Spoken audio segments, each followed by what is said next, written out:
Hello my dear YouTube family, ఎలా ఉన్నారు? బాగున్నారా? నేను చాలా బాగున్నానండి. చూస్తున్నారు కదా, ఇది పెన్నీస్ వర్ట్, పెన్నీ వర్ట్ అంటారు దీన్ని.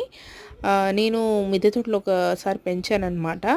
ఇది కూడా ఎడిబులే, అంటే తినొచ్చు అన్నారు, కానీ బాగాలేదన్నమాట. ఏదో జలుగురు జలుగురు ఉంది, బాగాలేదు. దీన్నే చైనీస్ మనీ ప్లాంట్ కూడా అంటారు అని తెలుసు. బాగుంది కదా, పెన్నీ వర్ట్ అనమాట. ఇది రౌండ్గా కాయిన్ లాగా ఉంటుందన్నమాట. చాలా ఈజీగా, చాలామంది తిని బ్రాహ్మీ చెట్టు, సరస్వతి మొక్క అని భ్రమపడుతుంటారు, కానీ కాదు ఇది. అది లైట్గా దిల్ షేప్లో ఉంటుందన్నమాట సరస్వతి ఆకు చెట్టు.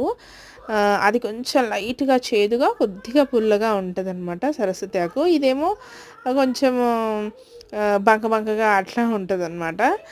ఇది నాట్ ఎడిబుల్ అనమాట. ఐ థింక్ ఇది ఓన్లీ ఇట్లా గుబురుగా